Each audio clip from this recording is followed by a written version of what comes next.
Bonjour à tous et bienvenue dans ce nouvel audio. Aujourd'hui, je vais répondre à la question: qu'est-ce que c'est que d'être entrepreneur? En gros, qu'est-ce qui nous prend quand on devient entrepreneur? Pourquoi on fait ça? Qu'est-ce qui nous motive? Et je vais vous dire particulièrement ce qui m'a motivé, moi. La première chose qu'on peut dire, c'est que souvent, l'idée reçue, c'est qu'une personne qui est entrepreneur est quelqu'un qui adore les risques, qui ne supporte pas d'avoir une vie calme, paisible et tranquille, qui aurait toujours besoin de challenge, de se dépasser, etc. Et on va voir que c'est pas faux. Mais souvent, ce qui motive à devenir entrepreneur, c'est autre chose. En tout cas, moi personnellement, ce qui m'a motivée, c'est plutôt l'envie d'avoir une forme de liberté, de ne pas toujours devoir négocier. Quand j'avais des jours de libre, souvent, on me demandait de travailler plus d'heures. Et donc, il y avait toujours une sorte de bras de fer permanent entre ce que voulait mon employeur et ce que je voulais moi, avec parfois des avantages à céder, mais aussi des avantages à ne pas céder. Et en réalité, ce que je voulais, moi, c'est avoir une forme de vie, de travail particulier. Pourquoi ça? Parce que ma personnalité, c'est plutôt la création. Quand on veut créer quelque chose qui nous ressemble, quand on veut créer en fonction de son état tant physique que psychique, eh bien souvent on va plus facilement penser à se lancer dans l'entrepreneuriat. C'est-à-dire que quand on veut travailler à sa manière, à son rythme, avec aussi parfois des personnes qui nous conviennent, eh bien l'entrepreneuriat offre cette liberté. Alors bien sûr que souvent on regarde la liberté sans regarder les contraintes. Être entrepreneur, c'est aussi avoir des contraintes. Il y a des contraintes légales, il y a effectivement des démarches à faire pour déjà lancer son activité.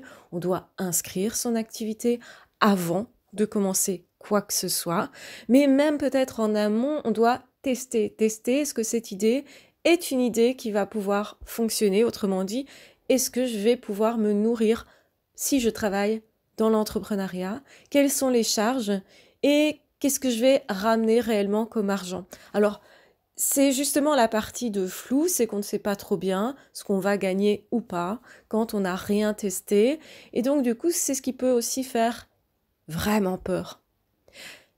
Quand on se lance, effectivement, on se pose ce type de questions. Est-ce que c'est rentable? Est-ce que ça va me convenir? Est-ce qu'il y aura des souffrances que j'ai pas encore abordées? Et peut-être que tout ça va me faire reculer. Parce que oui, il y a des peurs. On ne peut pas se lancer sans avoir peur de quelque chose. Quand on fait quelque chose de différent, on a forcément peur. C'est forcément quelque chose qui nous sort de notre zone de confort, donc autrement dit, qui nous met dans des situations de stress. Est-ce qu'on sait gérer le stress ou pas? Est-ce que pour nous, on est capable aussi de se rassurer?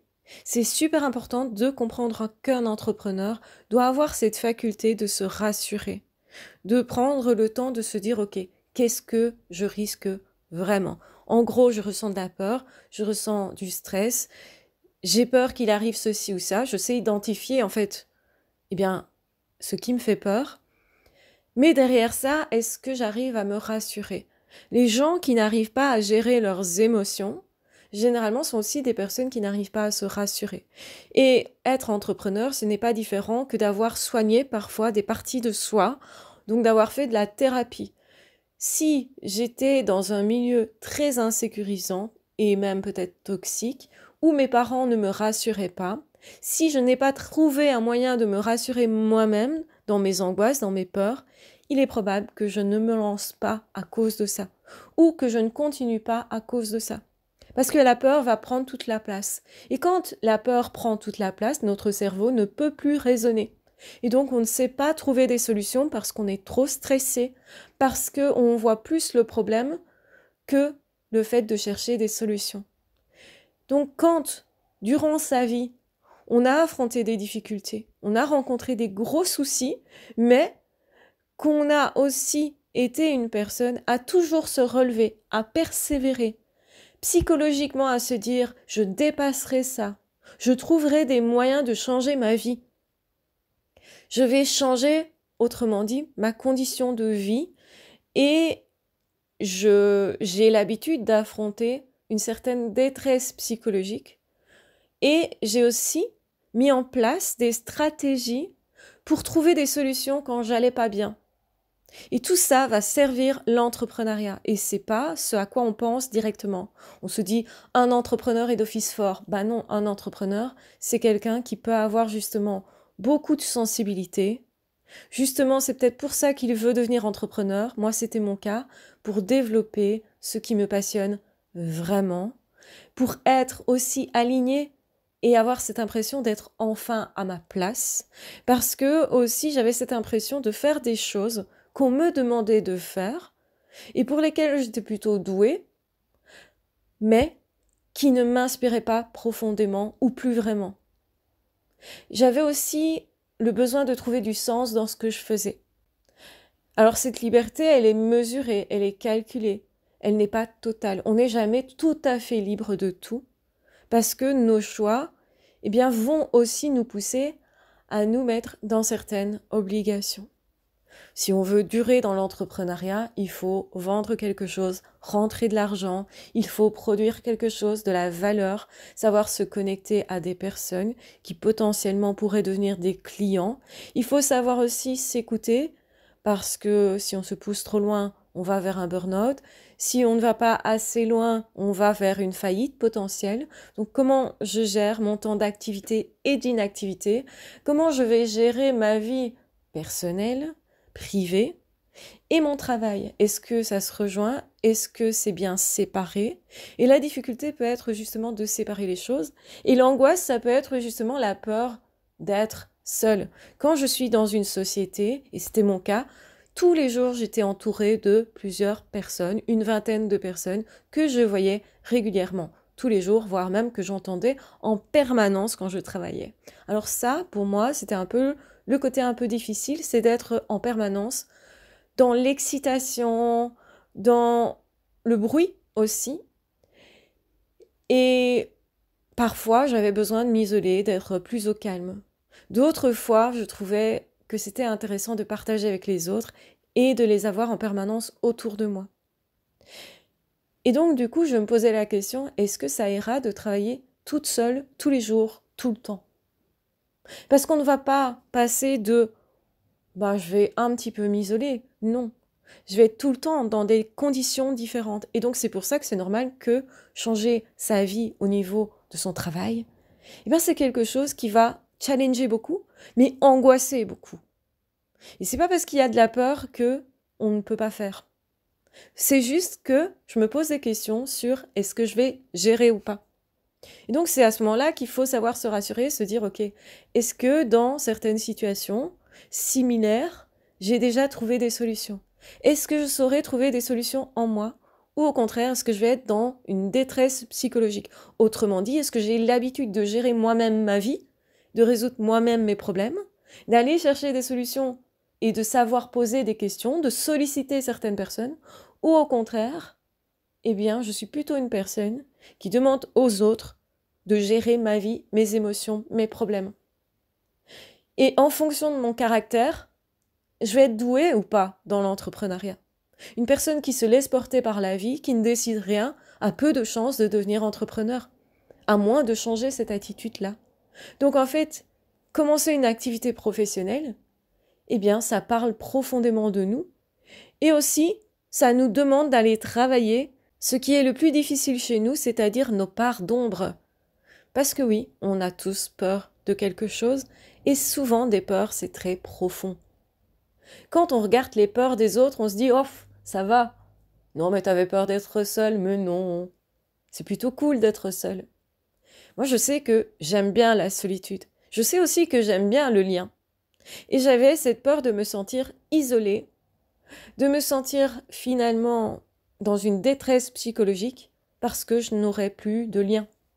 Et puis, dans les faits, comme j'avais peur de ça, qu'est-ce que j'ai fait? J'ai continué d'entretenir des relations. Je me suis dit, il est primordial pour moi, puisque je travaille seule, d'être en relation, d'aller chercher des relations, d'entretenir mes relations. Et finalement, je pense que ça m'a aidé à avoir de meilleures relations, à les entretenir, à mettre de l'énergie là-dessus. Parce que justement, j'étais déjà consciente avant d'être dans la situation du risque que je prenais. Et c'est pour ça qu'on dit toujours, les entrepreneurs prennent des risques calculés.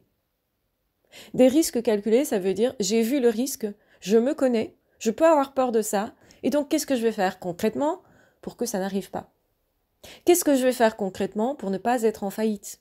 Alors qu'être indépendant, et particulièrement en Belgique, on est particulièrement taxé, et plus qu'en France, parce que les Français pensent qu'ils sont très très taxés, se plaignent beaucoup de ça, et c'est légitime, mais il y a un petit pays à côté du vôtre qui est encore plus taxé. Et oui. Donc c'est beaucoup plus compliqué encore de se lancer dans une activité. Donc quand on le fait, c'est important de savoir pourquoi on le fait, qu'est-ce qui nous tient particulièrement à cœur. Eh bien moi, ce qui me tenait particulièrement à cœur, c'est d'arrêter de faire un travail où quelqu'un d'autre pouvait être aussi efficace que moi, pour faire un travail que j'étais la seule à faire. C'est-à-dire travailler sur des domaines pour faire avancer quelque part ce que j'appelle la science psychologique, parce que c'est pas tout à fait une science exacte, hein, mais en même temps, c'est quelque chose de nouveau, donc qui est encore à creuser. Donc quand j'ai lancé ma chaîne sur les pervers narcissiques et les hauts potentiels, c'est parce que précisément ça n'existait pas sur Internet, et pas avec cette optique-là du tout. Comme, justement, je suis une professionnelle de la santé mentale dans la mesure où j'ai un diplôme à ce niveau-là, un diplôme conséquent, hein, que peu de personnes arrivent à avoir, on va le dire aussi, eh bien, je voulais mettre à profit ce dont je disposais pour en tirer quelque chose, pour en faire quelque chose. Parce que dans mon boulot, même si on avait vu que j'avais ce diplôme-là et que ça intéressait mon employeur, je n'étais pas payée pour mon niveau d'études. Ce qui arrive beaucoup maintenant, c'est que la plupart des gens ont des diplômes pour lesquels exactement ils ne sont pas payés. Et il y a une petite frustration tout de même là derrière, qui est j'utilise pas mon diplôme. Donc à quoi ça a servi d'avoir fait tout ça? Quand on sait justement les sacrifices qu'on a fait pour obtenir ce diplôme, parce que oui, j'en ai passé des nuits blanches et parfois 10 heures par jour sur les bancs de l'école, à être hyper assidue et à encore revoir mes cours après, le soir, pour justement obtenir ce diplôme-là. J'ai conscience du nombre d'heures de stage que j'ai donné, donc du travail gratuit que j'ai donné pour obtenir ce diplôme-là. On écrit aussi un mémoire. Un mémoire, c'est pas si petit que ça, hein. Et donc, effectivement, c'est plutôt un gros bouquin. Et en même temps, vous faites un rapport de stage qui est lui aussi pas fin du tout. Et finalement, vous faites tout ça pour rien. Et puis, il y a le Minerval. L'argent que vous payez chaque année pour juste avoir le droit de passer des examens et de suivre les cours. Mais ça ne s'arrête pas là. Il y a tous les frais associés, puisque moi, c'était pas du tout ma ville. Je logeais là-bas. Et puis, il y a tout ce qui est photocopie, livres à acheter, tout ce qui est les frais ad hoc, donc ils sont sur le côté des études, mais qui coûtent plutôt très cher. Heureusement, j'étais déjà quelqu'un qui avait un peu l'esprit entrepreneur à ce niveau-là. Comme on devait tous acheter le même livre, les mêmes syllabes, etc., eh ben on s'arrangeait. Si on avait 4 syllabes à acheter, eh bien, il y avait 4 personnes qui achetaient un syllabus, et puis on allait faire des photocopies pour diminuer le prix, parce que les photocopies coûtaient moins cher que obtenir le syllabus en question. Donc parfois, c'était très intéressant. Et parfois, par contre, ça ne l'était pas forcément. Donc, on calculait déjà. Et ça, c'est un esprit d'entrepreneur.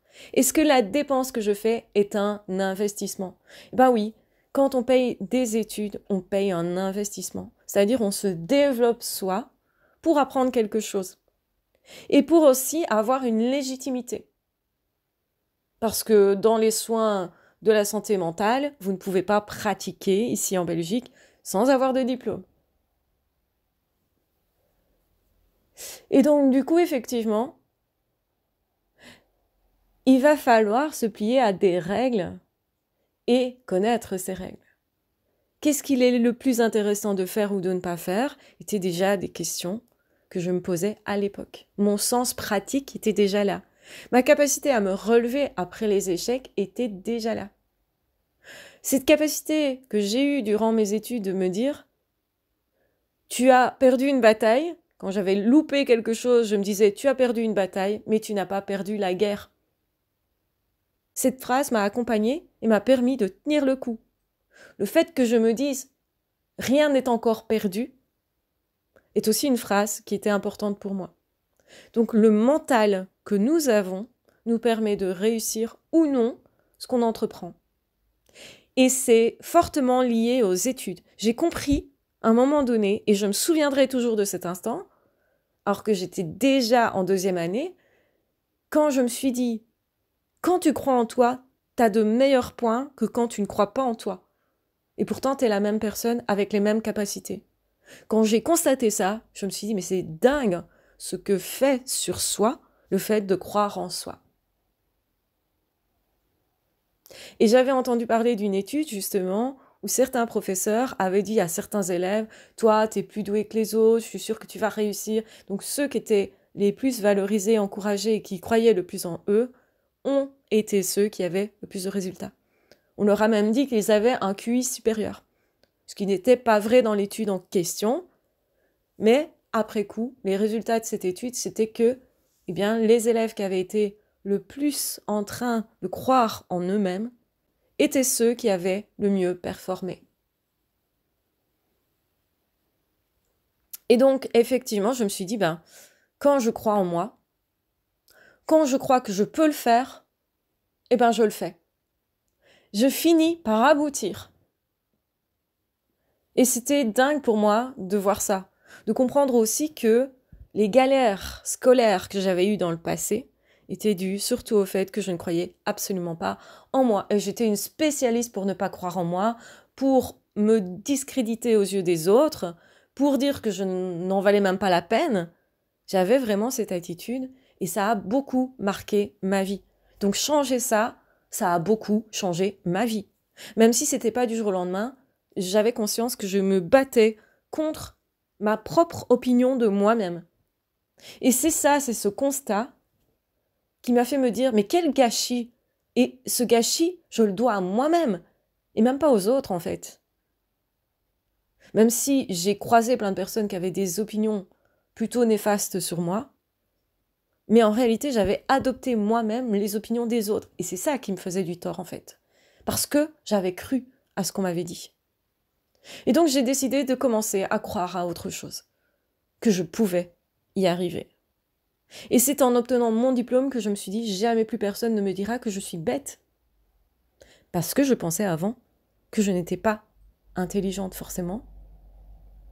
Et c'était tellement marqué dans ma peau, dans ma chair et dans mon histoire que quand j'ai eu mon diplôme, et en plus avec distinction, là je me suis dit, tu t'es prouvé que tu pouvais le faire.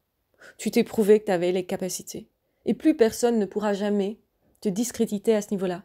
Et j'avoue que plus personne n'a pu me discréditer. Je n'ai jamais plus pu croire, parce que j'avais maintenant la preuve devant les yeux que c'était faux, que je ne serais pas douée, que je ne serais pas intelligente, que je ne serais pas efficace, etc. J'ai toujours su que je pouvais apprendre à partir du moment où je croyais en moi, et ça a marqué ma vie future. À partir de ce moment-là, j'ai commencé à me dire « je n'écoute plus les remarques négatives sur moi ». Au contraire, je me dis « voilà là où je ne sais pas faire pour l'instant, mais je vais apprendre et je vais m'améliorer ». Et ça, c'est un esprit d'entrepreneur. Si j'avais pas eu cet esprit-là, je serais peut-être pas là où j'en suis aujourd'hui. Et je pense pas que je serais là où j'en suis.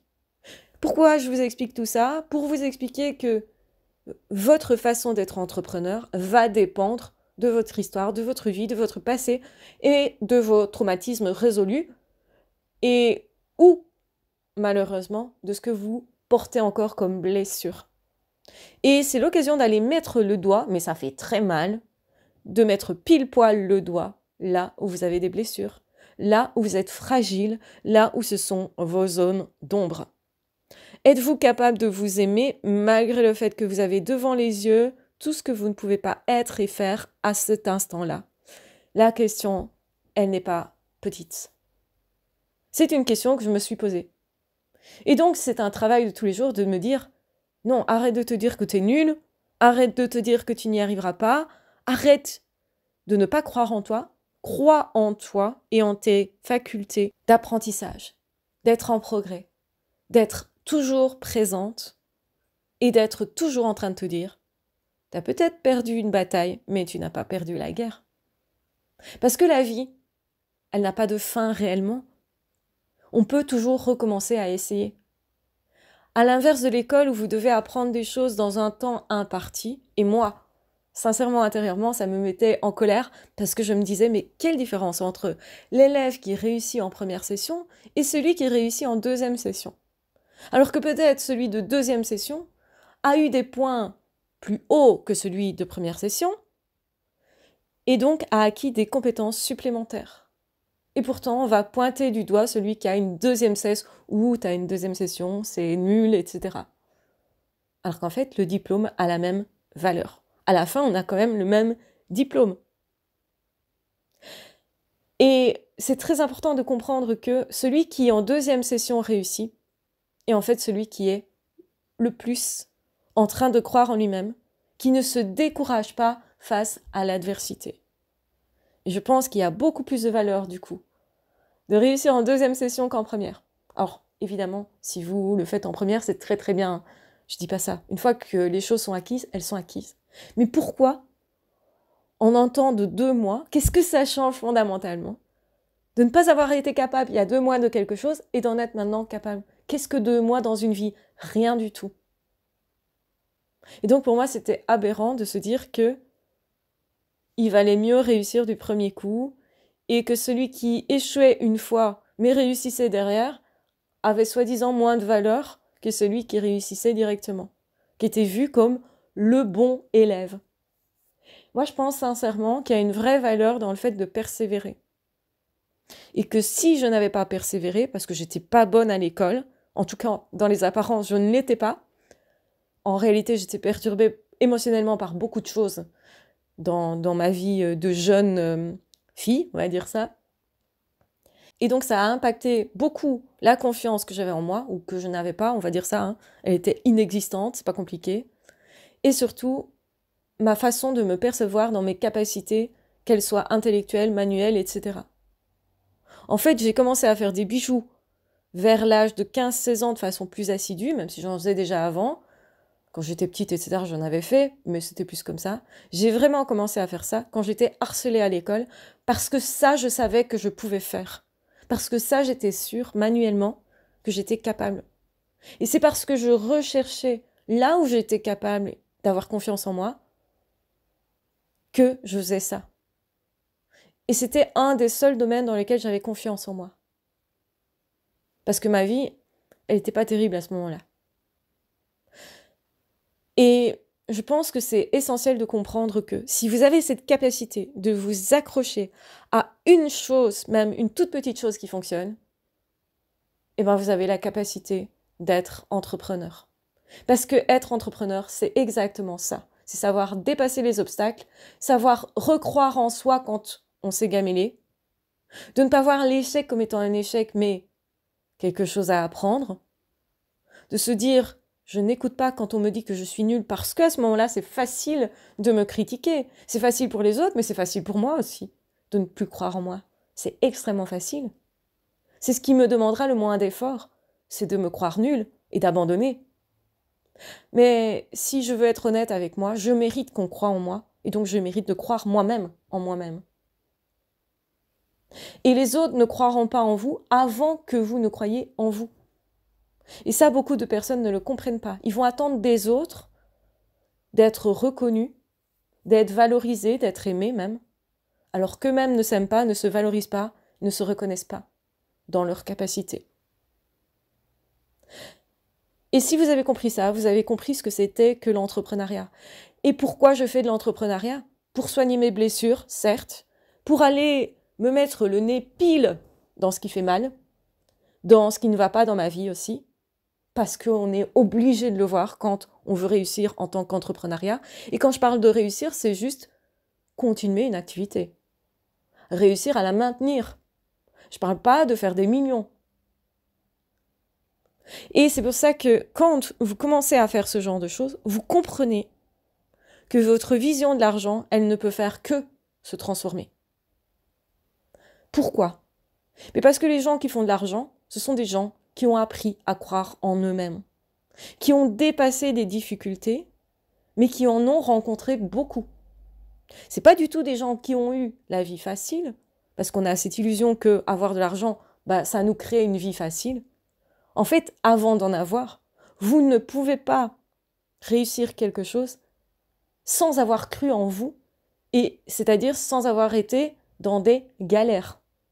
Et souvent des galères profondes. Pourquoi ça? Parce que quand vous dépassez un moment où vous savez que vous étiez au plus bas, mais vous vous relevez quand même, là, vous avez une vraie force. Et là, vous ne pouvez pas ne plus croire en vous.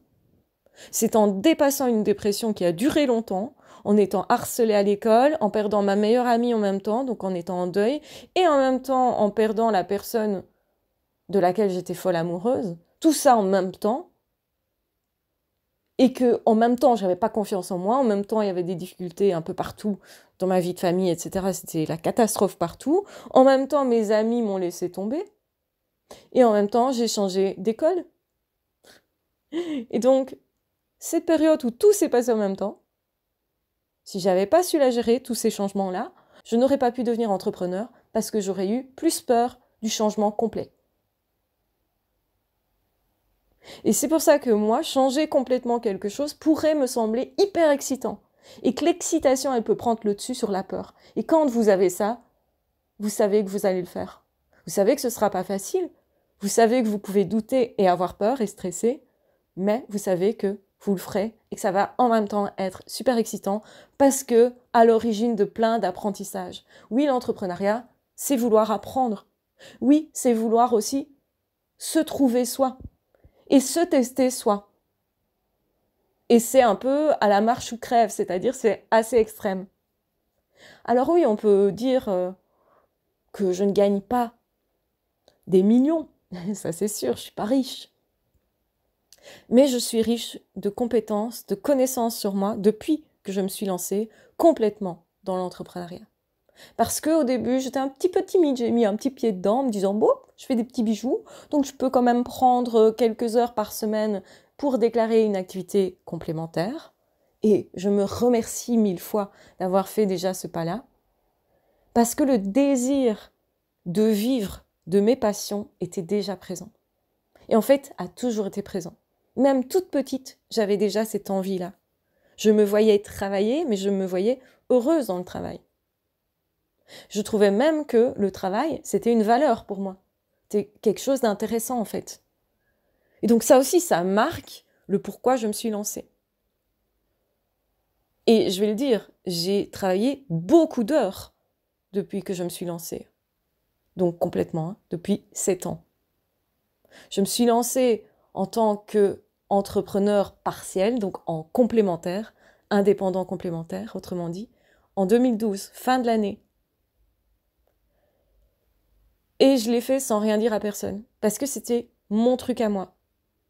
Et quand je me suis lancée dans l'entrepreneuriat complètement, je l'ai fait sans rien dire à personne, parce que c'était mon truc à moi. Et donc là, derrière, il y a aussi la raison de « je crée mon propre univers ». Et je m'autorise à créer pour la première fois de ma vie un monde qui m'appartient rien qu'à moi, plutôt que de répondre toujours à ce que les autres voulaient pour moi. J'étais dans quelque chose d'extrêmement rigide pendant des années. Et c'est pour ça que je vois l'entrepreneuriat comme une liberté de créer mon propre monde et un monde d'artisanat où je crée tous les jours. Mes vidéos, ce sont des créations. Ce sont presque des chefs-d'œuvre, des œuvres d'art. J'adore l'art et je ne vois pas les idées autrement que comme des créations. associer des idées et créer une théorie, faire des analyses, etc. Tout ça, ce sont mes créations. On pourrait voir ça comme quelque chose de prétentieux. Au contraire, moi, je les vois comme mes bébés.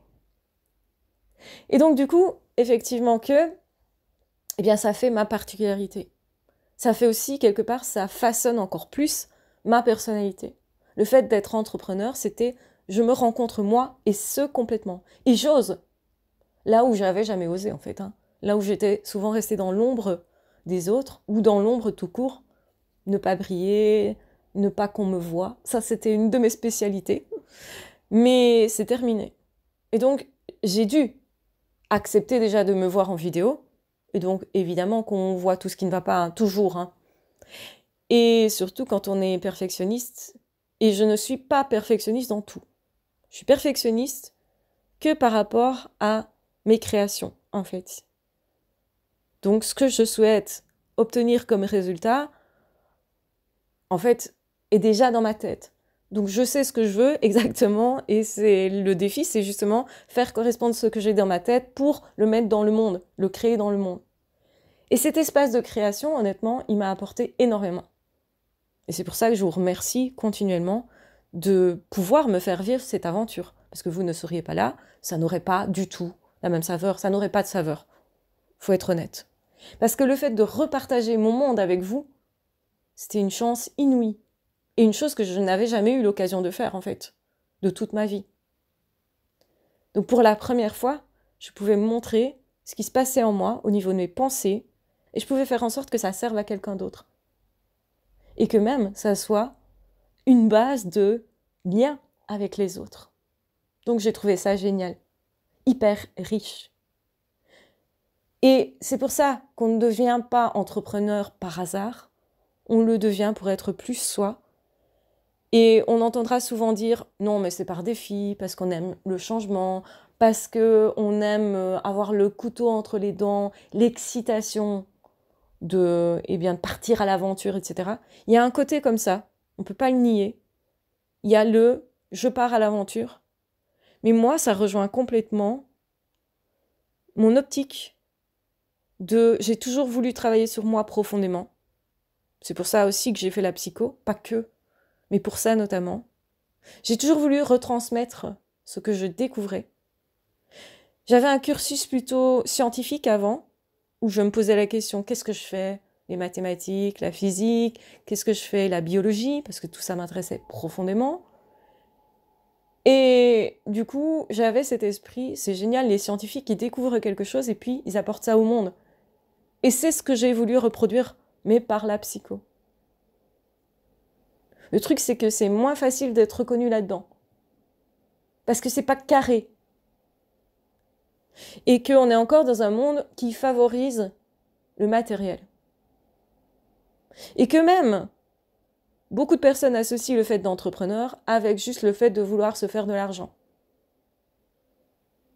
Donc, autrement dit, d'être quelqu'un qui, quelque part, serait une forme de charlatan et qui serait peut-être un peu trop commercial, etc. On voit ça de façon très négative.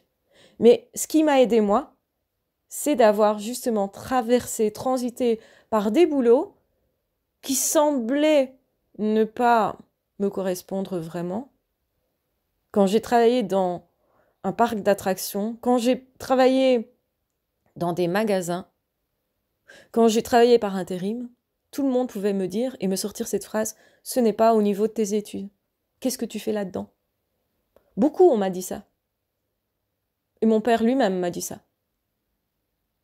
Et en même temps, je comprends cette optique de « tu vises trop bas, quelque part ».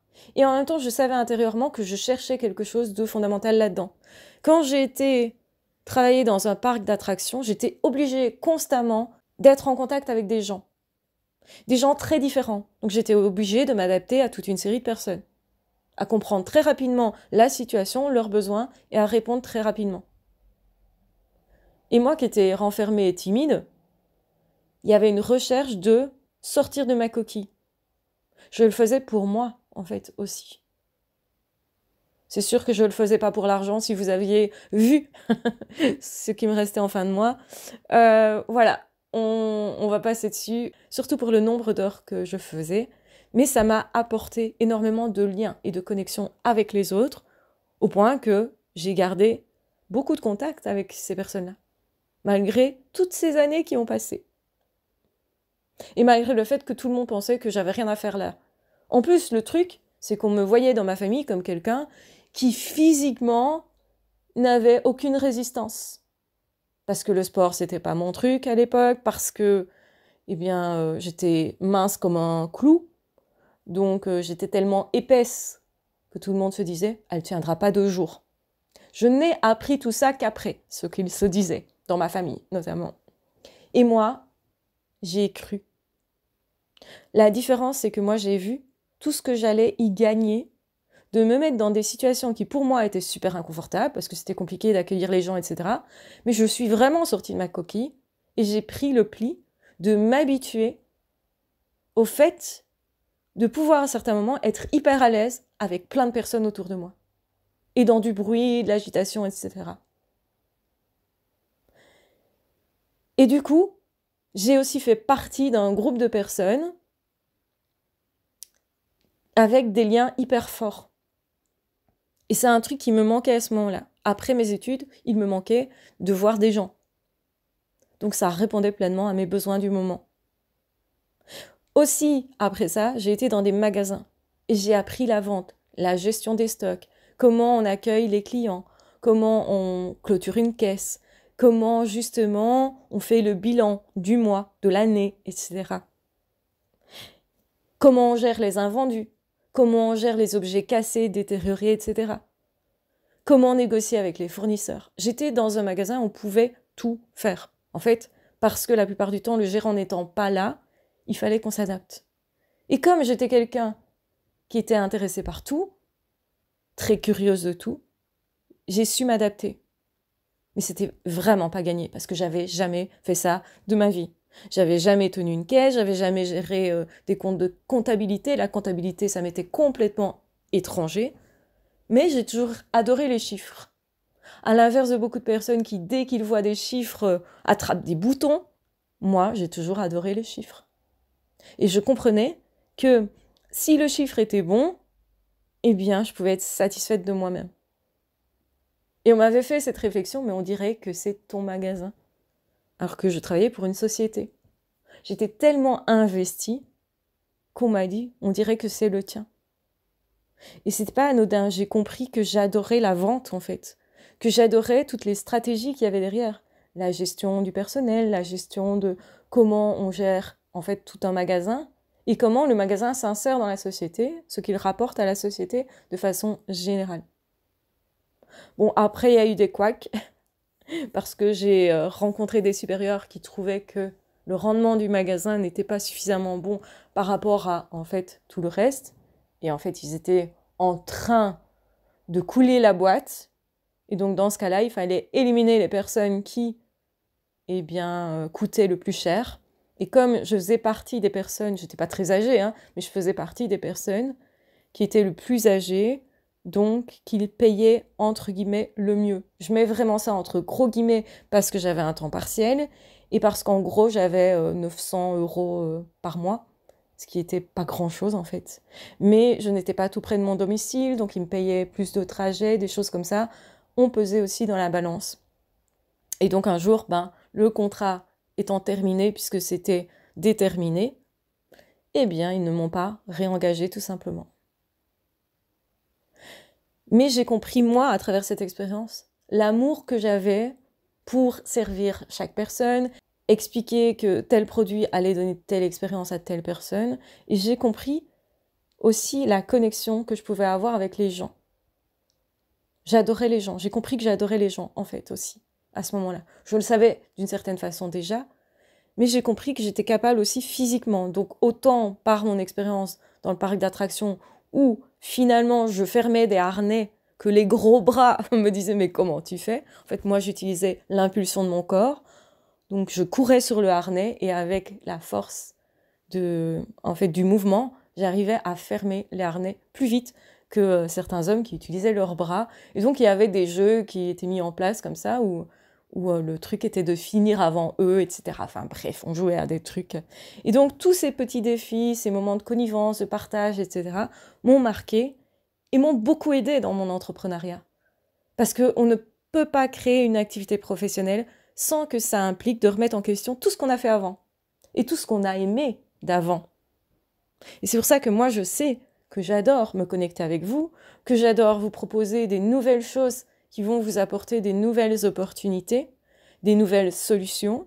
Je sais que j'adore créer de façon décalée parce que j'ai un esprit artistique, et ce, même dans mes pensées, même dans mes théories. Je continue de créer de mes mains. Je sais que physiquement, je suis plus résistante que ce qui paraît, et que je peux aussi être plus résistante que ce qu'il paraît dans un autre domaine. Qu'effectivement, je peux très vite me dire « t'y arriveras pas, t'es trop nul, etc. » et être dans une forme de manque de confiance en moi. Mais je peux aussi switcher et me dire « attends, tu as un truc à travailler là, c'est pas normal que tu te dises des trucs comme ça. » Non mais garde l'esprit positif et effectivement, c'est parce que j'ai un esprit à avancer tout le temps que j'ai pu traverser des épreuves aussi dans mon activité professionnelle. Parce que sinon, je serais en burn-out, je l'ai frôlé à nouveau. Et c'est important de savoir justement se voir en face et de se dire, ok, le risque, je l'ai frôlé, maintenant il va falloir faire autrement. Et pour faire autrement, c'est se challenger, trouver des solutions, se mettre dans de l'inconfort, gérer son stress et savoir que malgré tout, ça va le faire en fait. Et donc, merci pour toute cette aventure. Et j'espère que mon témoignage vous montre que peut-être, vous aussi, vous êtes peut-être déjà un entrepreneur dans l'âme et que finalement, vous lancer correspondra plus à une autre idée que vous faites maintenant de l'entrepreneuriat. Parce qu'on voit beaucoup les entrepreneurs comme des requins qui vont gagner beaucoup d'argent, qui vendent à l'arrache, qui manipulent presque les gens pour vendre, qui doivent être toujours positifs dans tout et surtout toujours guerriers comme ça. Il faut absolument être super fort pour être entrepreneur. Et moi, je suis là pour vous dire, l'entrepreneuriat, ce n'est pas ça. Oui, quelque part, c'est être fort, c'est vous relever constamment. Mais c'est aussi savoir pleurer un bon coup et vous dire « Ah, ça me résiste, ça m'énerve !» Parce que ça va arriver. C'est aussi savoir les parties de soi qu'on peut utiliser pour cette activité-là. Et ne pas rejeter ces parties de soi. Je pourrais me dire « Non, être vendeur, c'est vraiment pas bien. C'est mal perçu. » Et pourtant, moi, j'adorais la vente. J'ai fait des belles expériences et des belles rencontres dans la vente, que ce soit par rapport à des clients qui venaient dans mon magasin, avec qui je parlais et tout, que ce soit avec des collègues avec qui j'ai pu vraiment me connecter. Et j'ai compris que arranger un magasin, c'était parfois très artistique. Que j'adorais mettre la main à la pâte et sentir physiquement que je bougeais des objets, etc. J'adorais faire des emballages cadeaux et maintenant, quand je vends un bijou, j'adore emballer le bijou. Pourquoi? Je sais pas, j'adore ça. J'adore créer et toucher les objets parfois aussi. Donc j'ai tous ces côtés-là. Et donc, si je veux être heureuse dans ma vie, eh bien, je dois tenir compte de qui je suis et de qui je veux être, de où je veux aller et de garder vivant mes rêves. Ça paraît anodin, mais dans la vie, si vous ne gardez pas vivant vos rêves, vous n'arriverez nulle part dans aucun domaine. Pourtant, on entend tout le temps « arrête de rêver et agis ». Moi, je vais vous dire « rêvez beaucoup, rêvez haut, agissez chaque fois que vous le pouvez, mais prenez aussi le temps de vous relaxer, de vous reposer et de savoir si là où vous allez vous correspond vraiment. Parce que c'est aussi beaucoup de remise en question et une capacité essentielle de l'entrepreneur, c'est de prendre du recul, de ne pas toujours avoir le nez dans le guidon, sinon vous allez faire des choses, mais qui seront peut-être inutiles et vous allez vous épuiser. Et donc, je le sais parce que j'ai frôlé cette catastrophe et que là, j'aurais été en burn-out. Et donc, il faut que j'assume ce que j'ai vécu. Et donc, se rappeler toujours que j'ai perdu peut-être une bataille à ce moment-là, mais j'ai pas perdu la guerre. Parce qu'on est toujours là en train de créer ensemble, Alors je vous remercie infiniment pour ça et je vous remercie de m'avoir écouté en espérant que ça ait parlé au cœur de certaines personnes qui se disent mais moi aussi ce que je veux c'est finalement je suis un artisan, finalement je suis quelqu'un qui crée, finalement ce que je veux c'est être en accord avec mon projet professionnel et peut-être que justement je me sens coincée dans la situation dans laquelle je suis, dans un travail qui n'est pas vraiment pour moi, où on me demande une productivité, où on me demande de parler à des gens mais de façon eh bien peut-être trop peu de temps, où je dois courir, où je suis toujours pressée par quelque chose, peut-être que la façon dont on me demande de travailler ne me correspond pas vraiment. Être entrepreneur, c'est créer sa manière à soi de travailler, créer son activité, mais de le faire tout en sachant que tout ne dépendra que de soi. Le seul responsable que ça marche ou pas, c'est soi-même. Donc il va falloir prendre ses responsabilités. Et c'est pas si simple que ça. Parce que là aussi on se trouve face à son ombre, parce que c'est tellement plus confortable de se laisser porter par quelque chose, parfois par une entreprise, par l'extérieur, parfois par des choses qui nous énervent. Mais là au moins on se dit, oh c'est pas de ma faute, c'est de la faute de mon employeur, c'est de la faute de mon collègue, c'est de la faute de ce client que je n'ai pas choisi. Et ça, c'est des choses que vous ne pouvez plus vous dire quand vous êtes entrepreneur. C'est davantage prendre les choses en main et se dire, OK, qu'est-ce qui me convient? Qu'est-ce qui ne me convient pas? Qu'est-ce que je change? Qu'est-ce que je garde? Et en fait, j'adore, moi, ce sentiment de, eh bien, d'être acteur de ma vie et de ma profession. Et je vous remercie pour ça parce qu'effectivement, ça m'a beaucoup apporté. Et ce sont des choses que je ne perdrai jamais, des acquis profonds, intérieurs, que je ne perdrai jamais et qui fait que tout ça est une super belle aventure. Donc je vous encourage, si ça vous parle, à réfléchir à cette aventure que vous pourriez aussi vous donner à vous-même, tout en sachant les difficultés, mais tout en sachant que ça va vous créer beaucoup de joie, parce que quel plaisir de se lever tous les matins en se disant « j'ai envie de faire ça, j'ai envie de faire ça, j'ai envie de faire ça, j'ai envie de travailler, j'ai envie parce que vraiment, ça me crée du plaisir ». Je n'avais pas ça quand j'étais employée. Parfois et souvent, surtout à la fin, je me disais « ah, encore se lever pour aller là-bas ». Et j'aurais bien dormi un quart d'heure en plus, mais je ne pouvais pas. Et quand vous êtes entrepreneur, vous pouvez. C'est ça la différence. Mais la réalité, c'est que vous allez travailler beaucoup plus que pour un employeur. Beaucoup plus parce que vous êtes passionné. Beaucoup plus parce que vous ne savez pas vous arrêter. Beaucoup plus parce que peut-être vous n'avez pas assez mis de limites entre votre vie privée et votre vie professionnelle. Beaucoup plus parce que vous aurez la niaque d'aller plus loin, plus vite et toujours plus. Et que là aussi, il y a parfois des risques et qu'il faut se rendre compte de ce vers quoi je vais, c'est-à-dire mon rêve, c'est logique qu'il me motive profondément. Mais si j'ai cette passion et que je l'entretiens, alors rien ne peut s'arrêter et qu'il ne sert à rien d'être un entrepreneur si l'objectif n'est pas de durer. Donc attention aussi à cette mode qui dit à tout le monde lance-toi, tu vas devenir riche et rapidement. C'est faux et archi faux. En fait, lance-toi parce que tu vas devenir riche intérieurement de toute une série de compétences, de connaissances sur toi que tu n'aurais jamais eues autrement que par ce chemin-là. Ou en tout cas, probablement, tu gagnes des années dans la connaissance de toi et dans ce qui te passionnera. Et je pense sincèrement qu'on est fait pour être aligné avec ce qu'on fait, que le travail ne doit pas correspondre à de la souffrance et que, justement, investir sur soi, c'est aussi investir dans ses connaissances en se connaissant plus soi, parce que ça, c'est un acquis qu'on pourra utiliser dans tout le restant de sa vie et pas juste dans sa profession. Voilà, j'espère que cet audio vous aura intéressé. Si vous le souhaitez, j'ai sorti une formation pour les multipotentiels qui est à un prix préférentiel. Je la laisse à un prix préférentiel jusqu'au 4. Donc après, ça changera de prix. Il y aura 40 € de plus, donc c'est énorme, sur une petite formation telle que celle-là.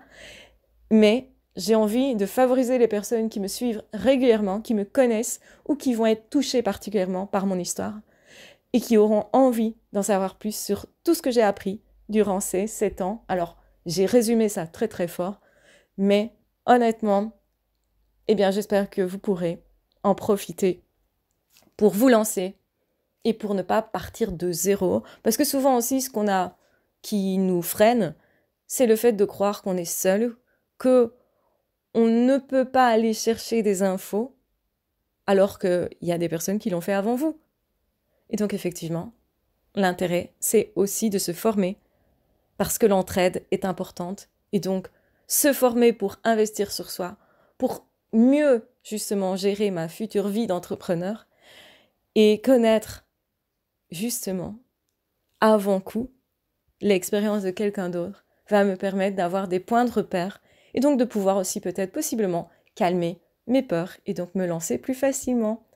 Voilà, je vous embrasse bien fort, je vous aime très fort, prenez bien soin de vous. Si vous le souhaitez, vous pouvez vous abonner à la chaîne parce que je vais diffuser d'autres contenus sur l'entrepreneuriat et ça peut effectivement vous intéresser. Si vous le souhaitez, je suis là aussi pour faire des accompagnements. Donc je propose du coaching pour les entrepreneurs ou pour les personnes qui souhaitent se lancer. Donc comme ça, vous ne serez pas seul, justement, c'est très important. Donc si vous souhaitez un rendez-vous, mettez-moi effectivement pour quelle raison en une ligne, en une phrase, et vous écrivez à l'adresse suivante. Donc c'est catherinerdv@hotmail.com. catherinerdv@hotmail.com. Et là, vous pouvez réserver un entretien avec moi. Donc je vous encourage à suivre évidemment les formations que je propose et de rester à l'affût parce que ce sujet va être davantage exploré sur cette année. Donc effectivement, quand on est multipotentiel, on ne travaille pas de la même façon et on n'est pas entrepreneur de la même façon. Et ça aussi, ce sont des sujets que j'explore dans cette formation. Donc si ça vous intéresse, le lien est en barre d'infos vers ma boutique où vous aurez l'ensemble de mes formations. Donc n'hésitez pas, si vous êtes un peu curieux, à aller visiter ce lien.